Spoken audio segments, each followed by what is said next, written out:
पाठीमाग सर एक वर पाठीमाग.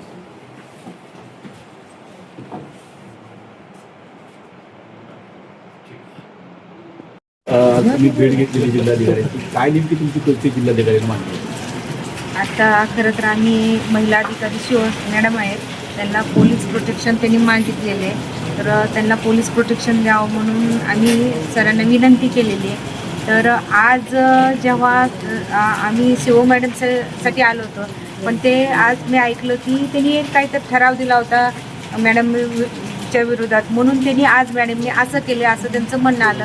पण त्याच्या अगोदरचे चव्हाण साहेब होते, त्यांनी त्याच प्रकारे हे केलेलं आहे की त्यांची बदली करा किंवा ते चांगलं काम करत नाहीत. त्यानंतर आमच्याकडं तहसीलदार साहेब जाधव साहेब आले होते ह्याच्यावरती. त्यांनी अक्षरशः जिल्हाधिकारी साहेबांना म्हणले की मला भूमीच्या शिवचा चार्ज नको आहे. मग हे तिसरे शिव आहेत, म्हणजे मॅडम अगोदर 2 वर्ष होत्याच, पण त्यांना त्यावेळेस पण ते नागरिक म्हणून त्रास देत होते. मॅडमला वाटलं की नगरसेवक झाल्यानंतर ते त्रास कमी देतील, पण त्याच्यापेक्षा त्रास वाढला. आज नगराध्यक्षाचं काम पण शिवणच करा, कारण नगराध्यक्षाला काही मागायचं नाही, नगराध्यक्षाला कुठलं लेटर द्यायचं नाही, आणि त्यामुळं ती नगराध्यक्षाचं काम शिवणच करायला पाहिजे. तुम्ही नगराध्यक्षाला विचारा.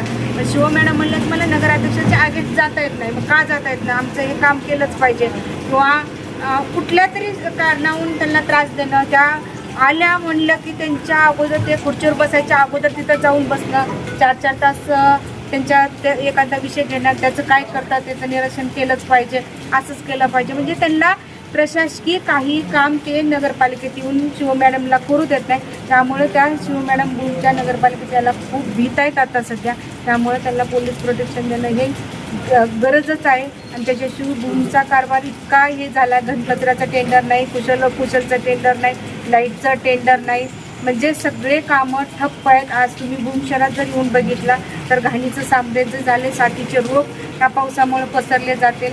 भूमचं सगळं ह्या लोकांनी वाटोळं केलेलं आहे, असा माझा खरंच आरोप म्हणावा लागेल आज. आणि त्याच्यातून आज शिव मॅडम इतकं भीत आहेत म्हणल्यानंतर सांगा बाकीचे कर्मचारी किती भीत असतील, ह्याचा आपण विचार करायला पाहिजे.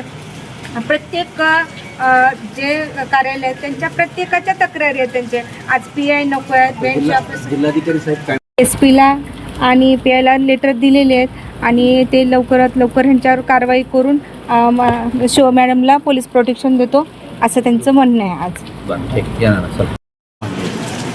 आता खरं तर आम्ही महिला अधिकारी शिव मॅडम आहेत, त्यांना पोलीस प्रोटेक्शन त्यांनी मागितलेले आहे. तर त्यांना पोलीस प्रोटेक्शन द्यावं म्हणून आम्ही सरांना विनंती केलेली आहे. तर आज जेव्हा आम्ही शिव मॅडमसाठी आलो होतो, पण ते आज मी ऐकलं की त्यांनी एक काहीतरी ठराव दिला होता मॅडमच्या विरोधात, म्हणून त्यांनी आज मॅडमने असं केले असं त्यांचं म्हणणं आलं.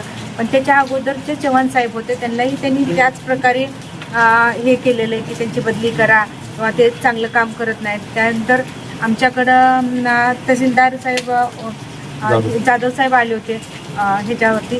त्यांनी अक्षरशः जिल्हाधिकारी साहेबांना म्हणले की मला भूमीच्या शिवचा चार्ज नको आहे. मग हे तिसरे शिव आहेत, म्हणजे मॅडम अगोदर 2 वर्ष होत्याच, पण त्यांना त्यावेळेस पण ते नागरिक म्हणून त्रास देत होते. मॅडमला वाटलं की नगरसेवक झाल्यानंतर ते त्रास कमी देतील, पण त्याच्यापेक्षा त्रास वाढला. आज नगराध्यक्षाचं काम पण शिवणच करा, कारण नगराध्यक्षाला काही मागायचं नाही, नगराध्यक्षाला कुठलं लेटर द्यायचं नाही, आणि त्यामुळं ती नगराध्यक्षाचं काम शिवणच करायला पाहिजे. तुम्ही नगराध्यक्षाला विचारा.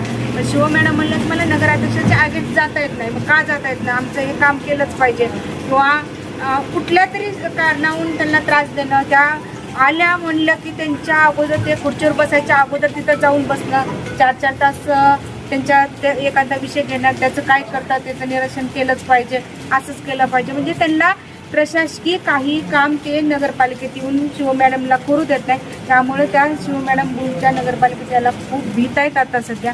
त्यामुळे त्यांना पोलीस प्रोटेक्शन देणं हे गरजच आहे. आणि त्याच्याशिवाय भूमचा कारभार इतका हे झाला, घनकचऱ्याचं टेंडर नाही, कुशलचं भेट घेतलेली आहे. काय नेमकं जिल्हाधिकाऱ्याकडे तुम्ही सर्व घरांना मांडलेलं आहे, काय तुमची भूमिका नेमकी? मुख्याधिकाऱ्यांनीही प्रोटेक्शन द्यावं अशी मागणी जिल्हाधिकाऱ्यांनी स्वतः केलेली आहे. काय विषय असा आहे की मी आज फक्त नगरपालिकेच्या ह्या विषयावर आलेलो नाहीत. आम्ही आज ह्या भूम तालुक्यामध्ये परिस्थिती अशी झाली की ही 4-5 जणांची टोळका आहे आणि तुम्हाला आता पत्रकार म्हणून मला वाईट वाटेल की एक आयडेंटिटी अडकलेलं आहे आणि तो कुठंतरी दैनिकाचे पत्रकार म्हणून वावरतात आणि त्या मुद्द्याखाली मोबाईल घेऊन प्रत्येकाला ब्लॅकमेलिंग करणं ह्या तालुक्यामध्ये जेवढे अधिकारी आहेत आपण मी म्हणतो म्हणून नाही तर तुम्ही जेवढे कार्यालय आहेत त्या कार्यालयामध्ये जावा आणि प्रत्येक अधिकाऱ्याला त्रास आहे.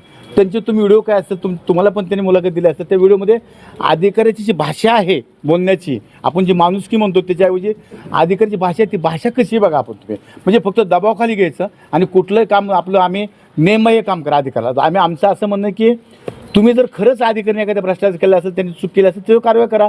आम्ही आता जिल्हाधिकारी साहेबांना तेच म्हणणं आहे जर एखादा अधिकारी चुकले असेल तुम्ही 100% कारवाई करा. आज महिला मुख्याधिकारी आहेत आमच्याकडं आज त्यांना तर 4 वर्षापासून 2 वर्षापासून त्रास आहे आल्यापासून त्याच्यावर जाधव म्हणून होते त्यांना पण त्रास आहे. म्हणजे मला सांगा ह्या नगर परिषदमध्ये या भूम तालुक्यामध्ये भूम शहरामध्ये जो अधिकारी येतो तो त्यांना भ्रष्टाचारी दिसतो का?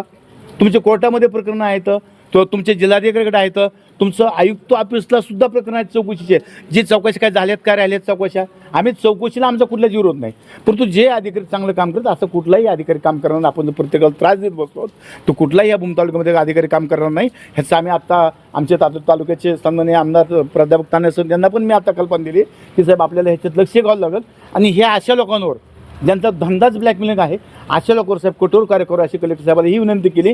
आणि आम्ही येणाऱ्या 2 दिवसामध्ये राज्याचे उपमुख्यमंत्री साहेब आमचे नेते एकनाथ शिंदे साहेब यांच्याकडे जाणार आहेत.